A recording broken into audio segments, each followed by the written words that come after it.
मुझे हैरानी इस बात पर होती है, सबने अपनी अपनी किचन बता दी जी। किसी ने कहा मैं 5 लाख पैकेट बांट रहा, किसी ने कहा 2 लाख, किसी ने कहा इतना वजन का सामान, इतने वजन का सामान।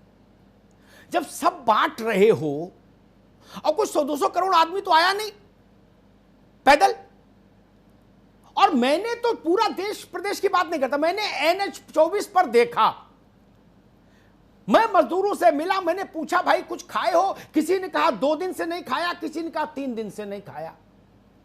ये बट कहां रहा और जा कहां रहा, दोनों सवाल। अगर बट रहा तो जा कहां रहा। मैंने ऐसे मजदूरों को, उनके परिवारों को देखा जिनके लिए चप्पल का बंदोबस्त करना पड़ा, 200-300 जोड़ी चप्पल मंगवा के उनके पांव में पहनानी पड़ी। जहां से वो गुजरे होंगे वहां नेता भी होंगे, अभिनेता भी होंगे, खद्दरधारी भी होंगे, खाकीधारी भी होंगे, नाना प्रकार के लोग मिले होंगे ना, जो झंडा लिए घूम रहे हैं देश भर में। उनके पांव में चप्पल पहना देते। एक एक केले के लिए मैंने लोगों को संघर्ष करते देखा है, और बांट सब रहे हैं, कह रहे जी मैंने तो खजाना खाली कर दिया। कहां बांटे हो, और बांटे हो क्या वो उतना पर्याप्त है? तो भूख क्यों है सड़क पर, पांव में छाला क्यों था सड़क पर? क्या कांवड़ जैसी व्यवस्था नहीं हो सकती थी? पश्चिमी उत्तर प्रदेश में गाजियाबाद के महाराजपुर से लेके और हरिद्वार तक जो कांवड़ के लिए व्यवस्था होती है, रोड के दोनों तरफ जो शिविर लगते हैं, जिनमें देसी घी का हलवा है, पूड़ी है, कचौड़ी है, समोसा है, डॉक्टर है, पंखा है, बेड है, क्या वैसा नहीं हो सकता था? चुनाव में खर्चा कर सकते हैं, टिकट लेने के लिए 10-10 करोड़ रुपया दे सकते हैं, पार्टियों में टिकट बेच सकते हैं, खरीद सकते हैं, जनता को देने के लिए भाषण है, और फिर कहते हैं हमको मानिए। मेरे मानने न मानने से स्थिति नहीं बदलने वाली। पूरे देश में जो 8 करोड़ मजदूरों ने पलायन किया है पूरे देश में, उनके दिल से जाके पूछिए, वो सर्टिफिकेट देंगे। ये गलतफहमी भी दूर हो जाएगी बहुत जल्दी पार्टियों की, जिनको ये दंभ है कि हमको किसी का प्रमाण पत्र नहीं चाहिए। इस देश ने प्रमाण पत्र तो इंदिरा गांधी को दे दिया था, बाकी तो छोड़ दो, किसी की कोई हैसियत नहीं। उनसे बड़ा नेता कौन हुआ? इस देश ने अटल बिहारी वाजपेयी को चुनाव हरा दिया। गलतफहमी में मत जिए।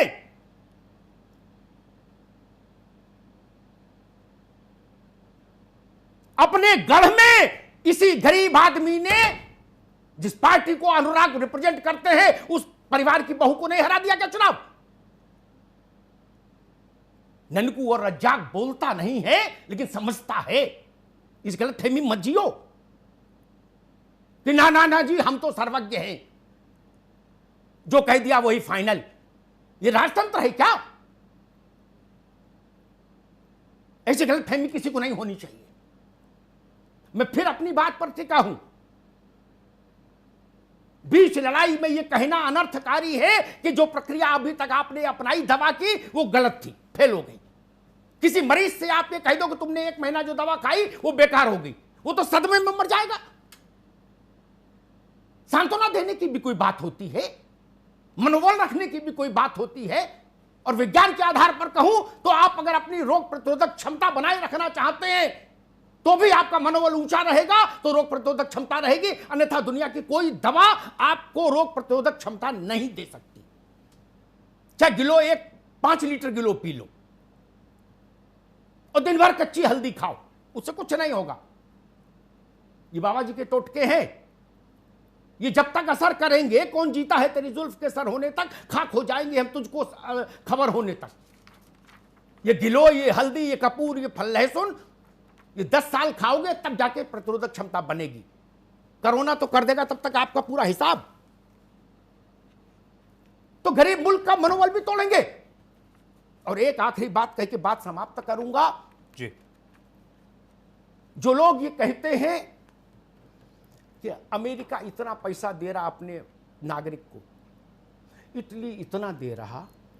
मैं बहुत एक परिवार का उदाहरण दे के उनको कहूँगा, मेरे पड़ोस में जो रहते हैं वो मर्सिडीज पर चलते हैं, मैं छोटी गाड़ी पर चलता हूँ। दाएं जो रहते हैं, जो बाएं रहते हैं वो मोटरसाइकिल पर चलते हैं।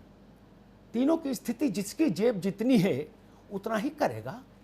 सब चाहते हैं अपने बच्चों को अच्छा करें, लेकिन सब अपने बच्चों को दून स्कूल में नहीं पढ़ा पाए ना। दून स्कूल में तो कुछ ही लोग पढ़ पाए, बाकी तो प्राइमरी पाठशाला में पढ़े। तेते पांव पसारिए जेतनी जेती लांबी सोर। क्या हमको भारत की जेब का अंदाज नहीं है? कोई प्रधानमंत्री होता, किसी की सरकार होती, क्या हमको अंदाज नहीं है अपने राजस्व का? क्या हमको पता नहीं है? क्या उद्धव वो कर पा रहे हैं? क्या अमरिंदर वो कर पा रहे हैं? क्या गहलोत साहब कर पा रहे हैं? नहीं, कर भी नहीं सकता कोई। मैं उनको दोष नहीं देता, मैं उद्धव को दोष नहीं देता। उद्धव जितनी क्षमता है लड़ रहे हैं। मैं भाजपा के साथ वहां नहीं खड़ा महाराष्ट्र में कि उद्धव हटाओ, नहीं, ये समय नहीं राजनीति करने का। जो भी है उद्धव के पीछे खड़ा हो दे महाराष्ट्र, वैसे ही देश में मोदी के पीछे खड़ा हो। राज्य का चेहरा कौन? मुख्यमंत्री चुना हुआ। और महाराष्ट्र में आप सेनापति बदलने की बात करो तो मैं उसको भी खारिज करता। युद्ध काल के दौरान सेनापति बदलना आत्मघाती। जी, जब ट्रांसफर रोक दिए देश भर में सरकारी कर्मचारियों के, तो सत्ता बदल दें? नहीं, सत्ता के साथ खड़ा होना चाहिए। तब देश को लगेगा कि आप गंभीरता से लड़ रहे हैं इस बीमारी से। मित्र, बहुत सारे अवसर आएंगे। मैं वो कड़वी बात कहना नहीं चाहता था, लेकिन मुझे कहने के लिए विवश किया गया।